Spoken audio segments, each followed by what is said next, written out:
নবপ্রতিষ্ঠিত গণপ্রজাতন্ত্রী বাংলাদেশ। বঙ্গবন্ধু শেখ মুজিবুর রহমান ১৯৭২ সালের জানুয়ারি মাসে দীর্ঘ ৯ মাসব্যাপী পশ্চিম পাকিস্তানের কারাগারে বন্দি জীবন যাপনান্তে তাঁর অভাবনীয় মুক্তির পর স্বদেশে ফিরে এসে প্রধানমন্ত্রীর গুরু দায়িত্বভার গ্রহণ করলেন। এদিন পর্যন্ত এই মহামানব জাতির মুক্তি সংগ্রামের জন্য তার নিজের জীবনকে উৎসর্গ করে এসেছেন। তিনি হচ্ছেন জনগণকে উপযুক্ত নেতৃত্বদানের মাধ্যমে দেশের স্বাধীনতা অর্জনকারী নির্ভীক বীর পুরুষ।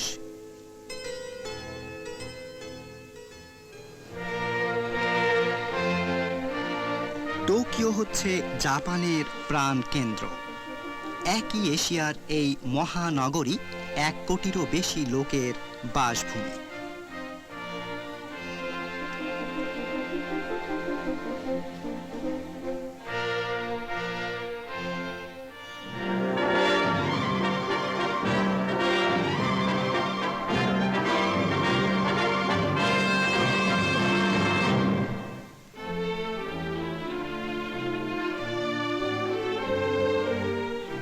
টোকিওর আন্তর্জাতিক বিমানবন্দর। ১৮ই অক্টোবর ১৯৭৩ সাল বাংলাদেশের প্রধানমন্ত্রী শেখ মুজিবুর রহমান শুভেচ্ছা সফরের জন্য জাপানে এসে পৌঁছান।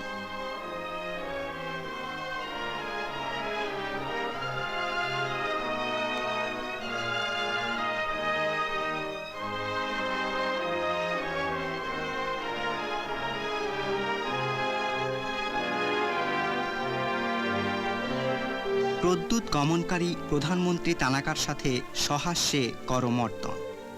অবিলম্বে ধ্বনিত হল উভয় রাষ্ট্রের জাতীয় সঙ্গীত।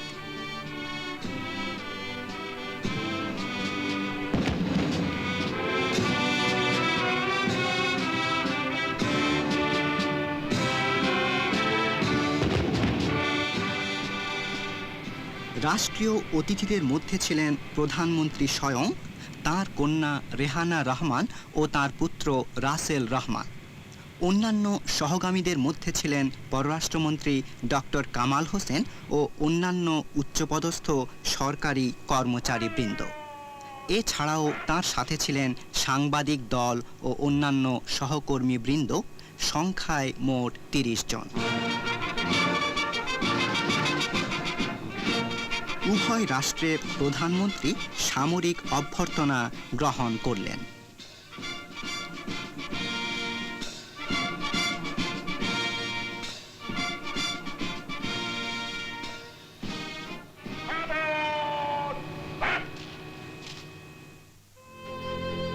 রাষ্ট্রীয় অভ্যর্থনার ভাবগম্ভীর অনুষ্ঠান সমাপ্ত হলে প্রধানমন্ত্রী শেখ মুজিব যাত্রা করলেন টোকিওর মধ্যস্থলে অবস্থিত হোটেল নিউ ওতানির দিকে।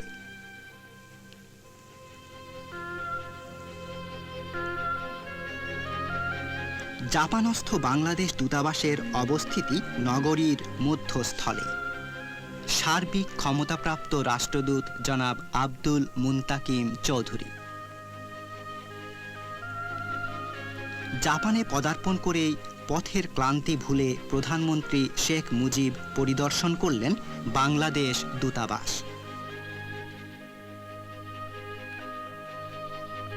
রাষ্ট্রদূতের কক্ষে প্রধানমন্ত্রীর সঙ্গে শিশু প্রতিনিধিদের সাক্ষাৎকার। শিশুরা তাদের দৈনিক হাত খরচ থেকে বাঁচানো অর্থ দুঃখী বন্ধুদের উদ্দেশ্যে তুলে দেয় প্রধানমন্ত্রীর হাতে। তাঁদের এই বন্ধু প্রীতিতে মুগ্ধ হলেন বঙ্গবন্ধু শেখ মুজিব।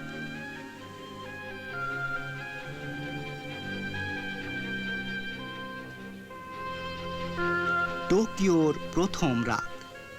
তেইকোকু হোটেলে জাপান বাংলাদেশ সমিতি কর্তৃক আয়োজিত সম্বর্ধনা সভায় উপস্থিত হলেন জনাব শেখ মুজিবুর রহমান ও সহগামী অতিথিবৃন্দ।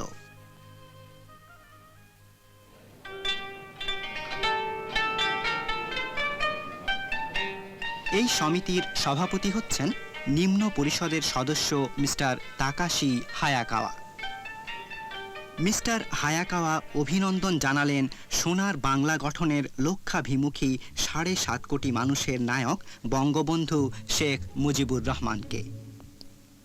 জবাবে প্রধানমন্ত্রী তার ভাষণে জানালেন, মহান বন্ধু মিস্টার হাওয়া, উপস্থিত মান্যবরবৃন্দ ও ভদ্র মহোদয়গণ, আমার দেশ ও আমার উদ্দেশ্যে আপনাদের সাদর সম্ভাষণ জানিয়েছেন, এই জন্য আমি নিজকে সম্মানিত বোধ করছি।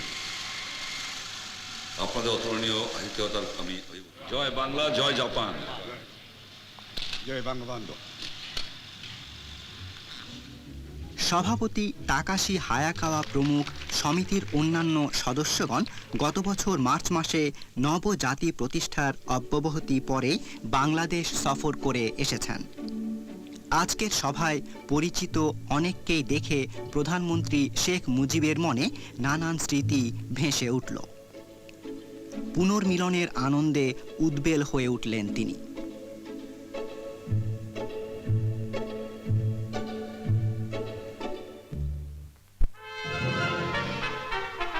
পরের দিন বঙ্গবন্ধু শেখ মুজিব প্রধানমন্ত্রী তানাকার সঙ্গে সাক্ষাৎ করলেন তার নাগাতাচোর সরকারি বাসভবনে।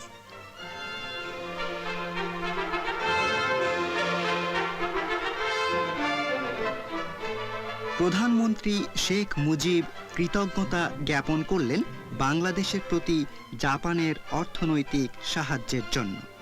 কামনা করলেন বৃহত্তর অর্থনৈতিক সহযোগিতা। প্রধানমন্ত্রী তানাকা জানালেন, জাপান বাংলাদেশকে পণ্য দ্রব্যাদি ক্রয়ের উদ্দেশ্যে ৯০০ কোটি ইয়েন ঋণ প্রদান করবে। তাছাড়া জাপান বাংলাদেশ ও পাকিস্তানের মধ্যে যুদ্ধ নিপীড়িতদের পারস্পরিক বিনিময়ের জন্য জাতিসংঘ তহবিলে $১০ লাখ অর্থ সাহায্য প্রদানের প্রতিশ্রুতি দান করে।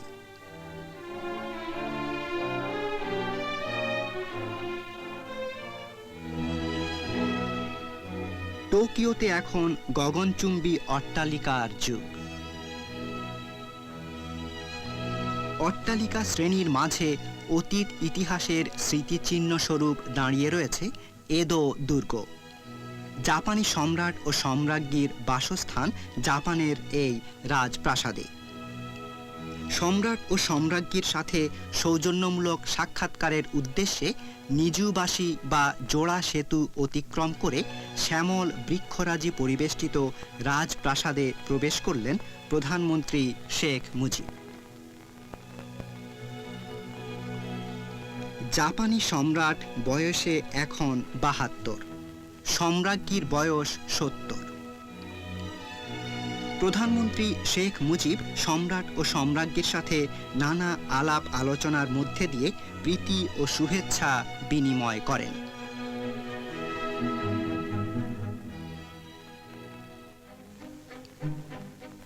যাঁদের অবদানে জাপানের শিল্প প্রগতি সম্ভব হয়েছে, এবার তাঁদের অন্যতম গার্হস্থ্য বৈদ্যুতিক সরঞ্জামাদির মুখ্য নির্মাতা সোনির কারখানা ও প্রধান কার্যালয় পরিদর্শন করলেন প্রধানমন্ত্রী শেখ মুজিব। প্রতি মাসে এই কারখানাটিতে ৫০,০০০টি রঙিন টেলিভিশন সেট উৎপাদিত হয়। যাঁদের কর স্পর্শে এই খুচরা অংশ সংযোজনের কাজ সম্পাদিত হয়, তাঁরা প্রায় সকলেই হচ্ছেন নারী কর্মী।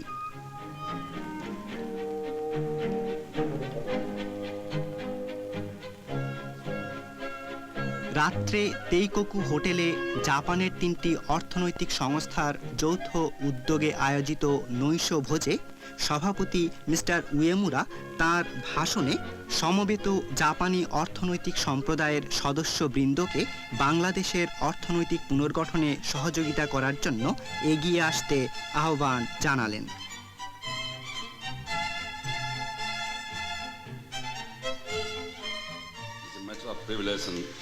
Pleasure for me to be able to address this distinguished gathering of leading industrialists, businessmen, entrepreneurs, economic and financial experts of Japan.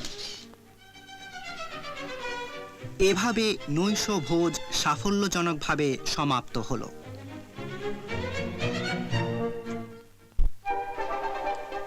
টোকিওর পূর্বাঞ্চলে প্রবাহিত সুমিদা নদী হাইওয়েতে এই নদী পার হলেই চিবা জেলা। জাপানে পৌঁছে তৃতীয় দিনেও অটুট উদ্দীপনার সাথে ভ্রমণ সূচিকে অক্ষুণ্ণ রাখলেন প্রধানমন্ত্রী শেখ মুজিব। চিবায় নির্মাণ দফতরের পূর্ত গবেষণা কেন্দ্র। এখানে হাইওয়ে তথা সেতু ও কড়িবর্গা সংক্রান্ত বিষয়ে গবেষণা করা হয়ে থাকে।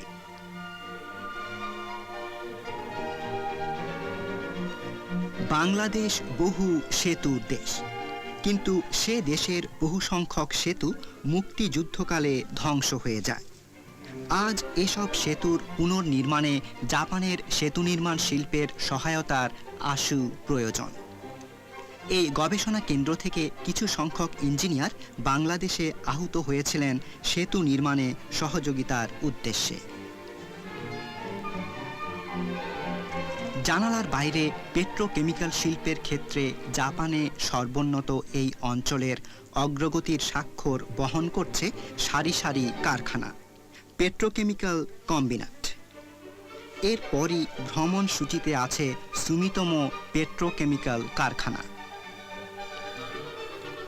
যুদ্ধক্লিষ্ট অতীতকে পিছনে ফেলে অভূতপূর্ব সম্পদের অধিকারী হয়েছে আজকের জাপান। জাপানের দৃষ্টান্ত বাংলাদেশের ক্ষেত্রেও উদ্দীপনার সঞ্চার করতে পারে। কন্যা রেহানা রহমান, পুত্র রাসেল রহমান ও পররাষ্ট্রমন্ত্রীর পত্নী ব্যস্ত ছিলেন ইকেবানা বা ফুল সাজানো বিদ্যা তথা জাপানি সংস্কৃতির অন্যান্য দিকের সাথে পরিচিত হতে। আজ এরা উপস্থিত হয়েছেন জাপানের প্রাচীন ডিপার্টমেন্ট স্টোর তাকাশিমায়ায় জাপানি পোশাক কিমোনোর প্রদর্শনী দেখার জন্য। এই কিমোনোটি বিবাহ উৎসবে পরিধান করা হয়।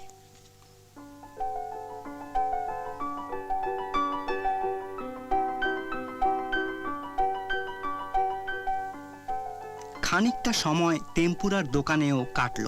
টেম্পুরা হচ্ছে ময়দার গোলায় ডুবিয়ে তেলে ভাজা চিংড়ি, অন্যান্য মাছ ও শাকসবজির এক বিচিত্র জাপানি তরকারি।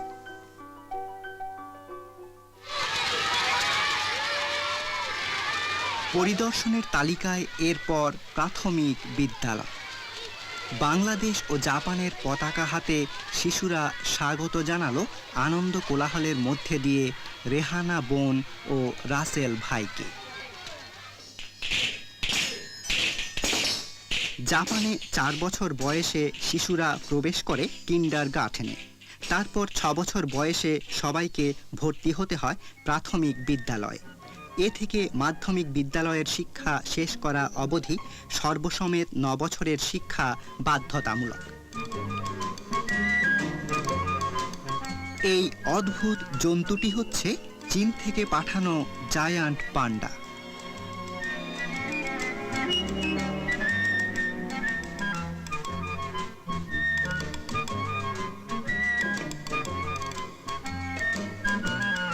এই উয়েনো চিড়িয়াখানা হলো সারা জাপানের সবচাইতে বড় চিড়িয়াখানা। 8 বছরের রাসেল ভাই আজ ভারী খুশি। বাঁদরের চালানো রেলগাড়ি দেখে চট করে সে তাতে চড়ে বসল।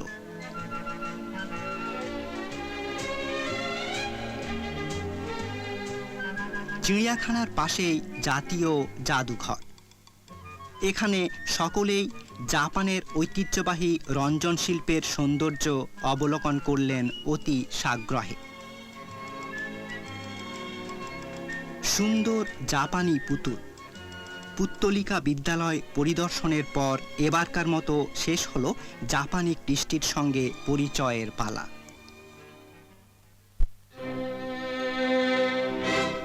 টোকিও উপসাগরের নৈশ পরিবেশে অতিকায় জাপানি ফেরি জাহাজ 13,000 টনের সানফ্লাওয়ার বা সূর্যমুখী। 20 অক্টোবর রাত্রে দলের অন্যান্যদের সাথে প্রধানমন্ত্রী শেখ মুজিব নাচি খাতসুরা পর্যন্ত এই জাহাজে করে গিয়ে সেখান থেকে ট্রেনে করে কিয়োতো অভিমুখে যাত্রা করলেন। এই যাত্রায় প্রধানমন্ত্রীর উদ্দেশ্য হচ্ছে যতদূর সম্ভব ব্যাপকভাবে জাপানকে উপলব্ধি করা, যত অধিক সম্ভব জাপানি জনগণের সাথে সাক্ষাৎ করা, জাপান বাংলাদেশের পরিচয়কে দৃঢ়তর করা।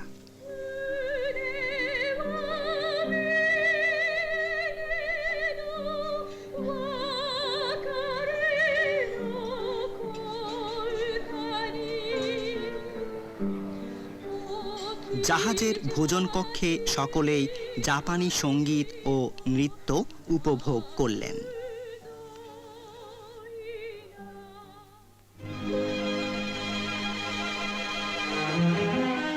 কুমানো প্রণালীর প্রভাব।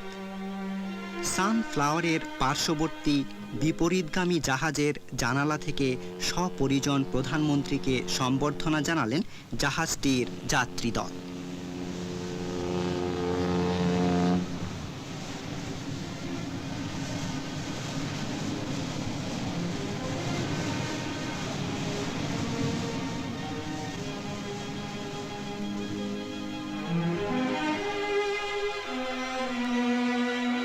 নৌ আত্মরক্ষা বাহিনীর অভিবাদন। প্রধানমন্ত্রীর জাহাজ নাচি খাতসুরা বন্দরে প্রবেশ করলে তাকে অভ্যর্থনা জানালো সুসজ্জিত ধীবরপথ ও অগ্নি নির্বাপক বাহিনীর জাহাজ।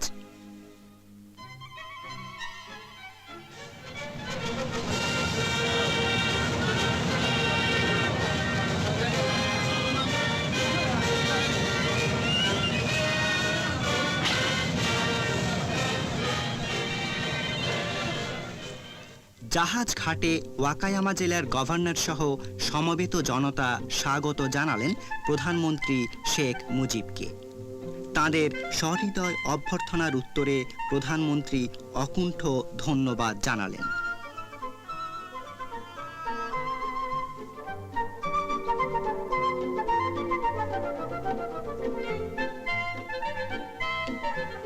সুদূর অতীত থেকেই নাচি পাহাড় স্বীকৃত হয়ে এসেছে পবিত্র পাহাড় রূপে। এরই মধ্যস্থলে অবস্থিত কুমানো নাচি শিন্তো মন্দির। কথিত আছে এর প্রতিষ্ঠা হয়েছিল আজ থেকে ১৬০০ বছর আগে। সপরিজন প্রধানমন্ত্রী নাচি মন্দিরের প্রধান পুরোহিতের পরিচালনায় শ্রদ্ধা নিবেদন করলেন।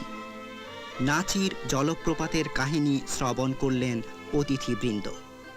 সর্বসমেত ১৩০ মিটার দীর্ঘ নাচির জলপ্রপাত দেবজ্ঞানে পূজিত হয়।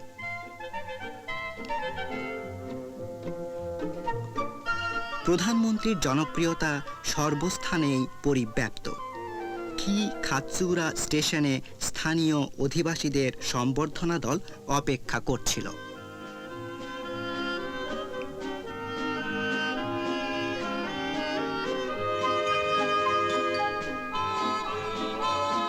প্রধানমন্ত্রী বিদায় অভ্যর্থনা জ্ঞাপনকারীদের সঙ্গে সানন্দে করমর্দন করলেন। তারপর যাত্রী হলেন দ্রুতগামী কুরোশিওর। এখান থেকে ওসাকা পর্যন্ত মাত্র ৪.৫ ঘন্টার পথ। সমুদ্রের তটরেখা বরাবর আন্দোলিত ট্রেন সপরিজন প্রধানমন্ত্রীকে বহন করে নিয়ে চলল ওসাকা অভিমুখে।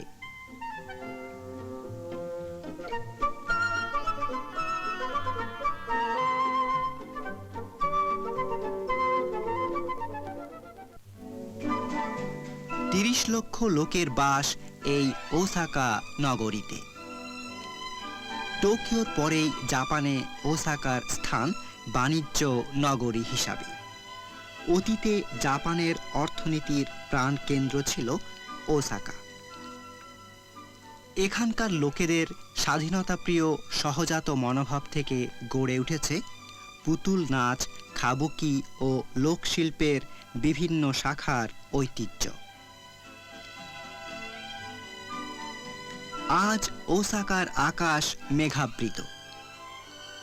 এটি হচ্ছে ওসাকা দুর্গ, যা ৪০০ বছর আগে তোয়োতোমি হিদেয়োশি নামে জনৈক বীর পুরুষ কর্তৃক নির্মিত হয়।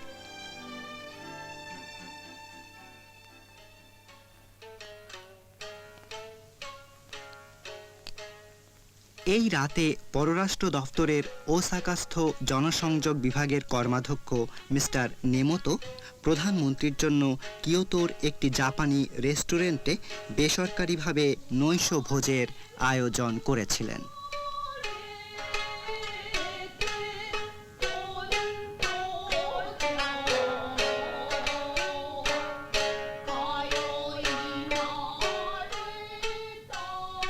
তিন তার বিশিষ্ট শামিসেন বাদ্যযন্ত্রের মূর্ছনার সাথে সাথে জাপানি নাচ বাংলাদেশের প্রধানমন্ত্রীর মন হরণ করল।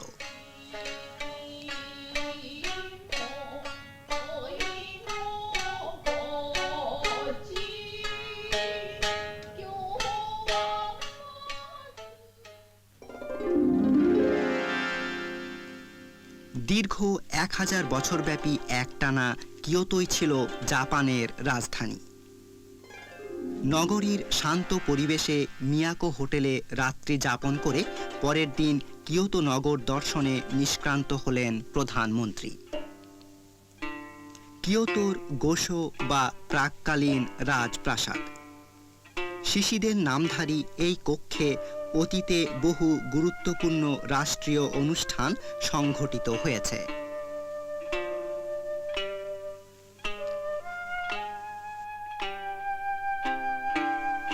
প্রধানমন্ত্রী নিখুঁত জাপানি পদ্ধতিতে সৃষ্ট প্রমোদ বিহারের উপযোগী জাপানি উদ্যান দর্শনের মাধ্যমেই যেন সবিশেষভাবে সুন্দরী জাপানকে আবিষ্কার করলেন। রাসেল ভাই ও রেহানা বোনের কৌতূহল পুকুরে পালিত বহু বর্ণের রুই মাছে।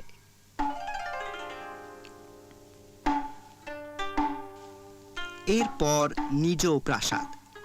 রাজনৈতিক ক্ষমতা তোয়োতোমি শাসক গোষ্ঠীর কাছ থেকে তোকুগাওয়া বংশের নিকট হস্তান্তরিত হলে সুদীর্ঘ 300 বছর এই প্রাসাদ শাসক গোষ্ঠীর একটি দুর্গরূপে ব্যবহৃত হয়েছিল।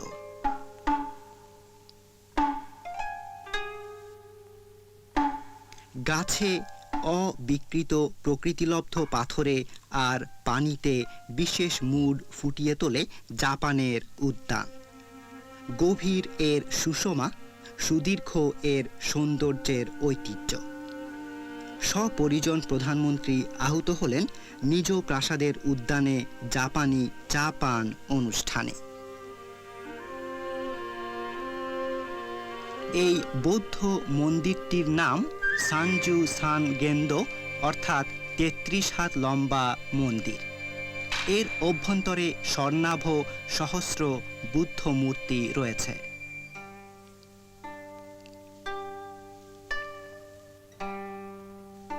ঠিক আজই কিয়োতোর সর্বপ্রধান ত্রি উৎসবের অন্যতম জিদাই মাতসুরি বা যুগোৎসব। গত 1000 বছরের জাপানি সভ্যতা ও সংস্কৃতির তথা অঙ্গসজ্জার বিবর্তনের ইতিহাসকে উৎসব শোভাযাত্রার মাধ্যমে কিয়োতো দৃষ্টির সম্মুখে উপস্থিত করল।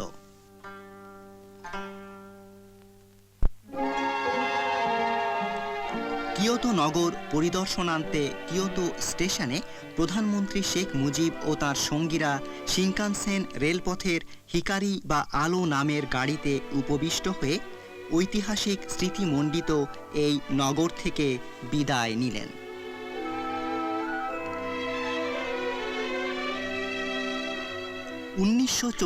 তে শিনকানসেনের নির্মাণ কাজ শেষ হয়।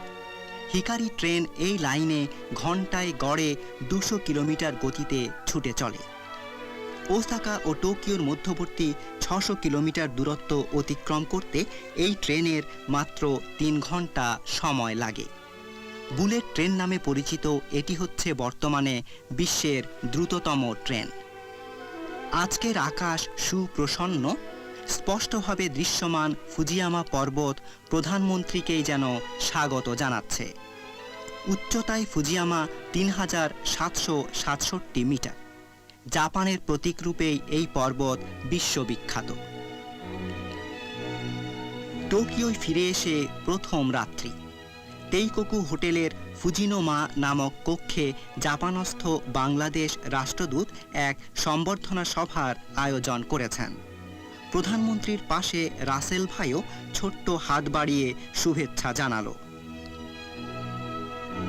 বরফ কেটে গড়ে তোলা বাংলাদেশের জাতীয় পুষ্প কুমুদ সম্বর্ধনা কক্ষের মাঝখানে শোভা পাচ্ছে।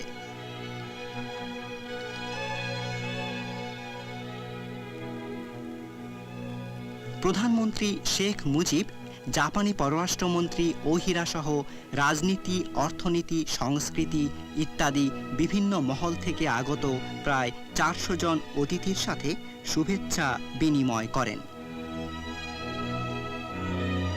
সভা সফলতার সাথে শেষ হলো। জাপান ভ্রমণের ষষ্ঠ দিবস 23শে অক্টোবর। প্রধানমন্ত্রী শেখ মুজিব আজ সকালে অলিম্পিক ক্রীড়াঙ্গনের অনতি দূরে অবস্থিত এনএইচকে বেতার ও টেলিভিশন কেন্দ্রে উপস্থিত হয়েছেন টেলিভিশনে বিশেষ সাক্ষাৎকারের জন্য। টেলিভিশন সাক্ষাৎকারে প্রধানমন্ত্রী আশা প্রকাশ করলেন, বাংলাদেশ আজ যে বিপুল সমস্যার সম্মুখীন তার সমাধানে জাপান তার বিজ্ঞান ও প্রযুক্তি কৌশলের অভিজ্ঞতা নিয়ে বাংলাদেশের পাশে এসে দাঁড়াবে। এনএইচকের বিশ্ববিখ্যাত সাজ সরঞ্জাম, যন্ত্রপাতি, কর্মকৌশল ও ব্যবস্থাদি পরিদর্শন করতে মহিলারাও সঙ্গী হয়েছেন।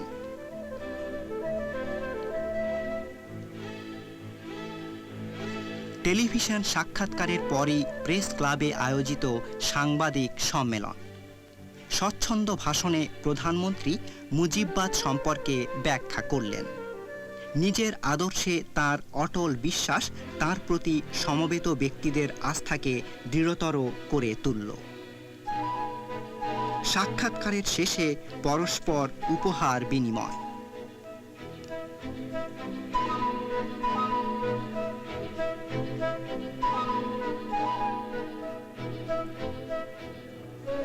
এরপর অপেক্ষা করছিল জাপানি পররাষ্ট্রমন্ত্রীর সঙ্গে বৈঠক। এই বৈঠকে প্রধানমন্ত্রী শেখ মুজিব বাংলাদেশের পাঁচশালা পরিকল্পনাকে কার্যকরী করার ক্ষেত্রে জাপানের সহযোগিতা কামনা করেন। পররাষ্ট্রমন্ত্রী ওহিরা জাপানি সাহায্যের প্রতিশ্রুতি দেন।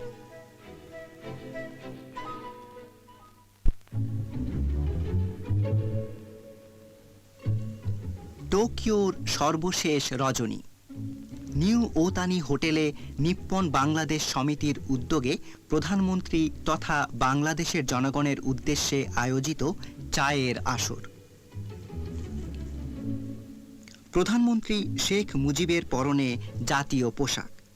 সহস্রাধিক অতিথির উপস্থিতিতে প্রধানমন্ত্রী জাপানে তিনি যে সহৃদয় ব্যবহার পেয়েছেন তার জন্য কৃতজ্ঞতা জানালেন।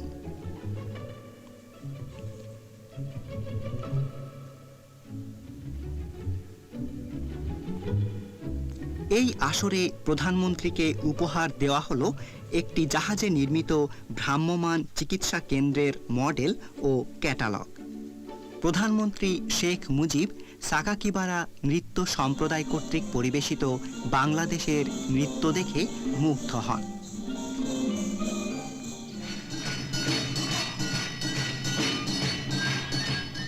অকস্মাৎ মঞ্চে শুরু হলো জাপানের সর্বাধিক জনপ্রিয় নৃত্যের অন্যতম আওয়া নৃত্য। রাসেল ভাই উপহার পেল উৎসবের পোশাক।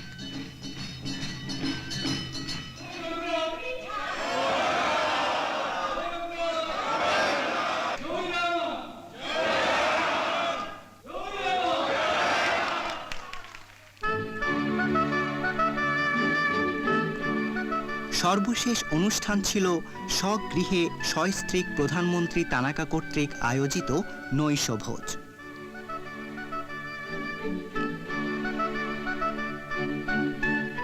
এই আসরে প্রধানমন্ত্রী তানাকা আশ্বাস দিলেন, দেশ গঠনে বাংলাদেশ জাপানের সহযোগিতা লাভ করবে।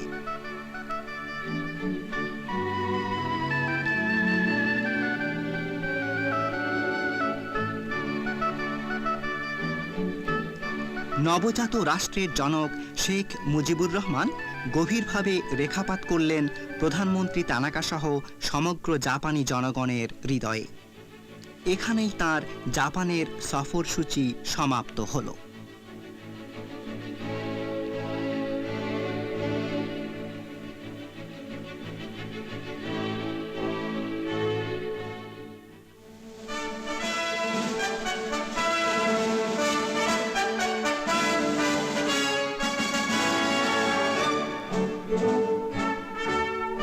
চব্বিশে অক্টোবর আবার টোকিওর আন্তর্জাতিক বিমানবন্দর।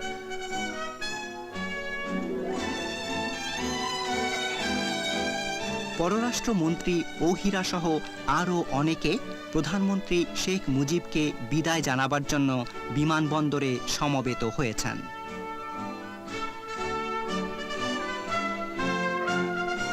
বিদায়কালীন করমর্দন। এ করমর্দন যেন বাংলাদেশের 7.5 কোটি মানুষের হয়ে জাপানের প্রতিটি মানুষের সঙ্গে।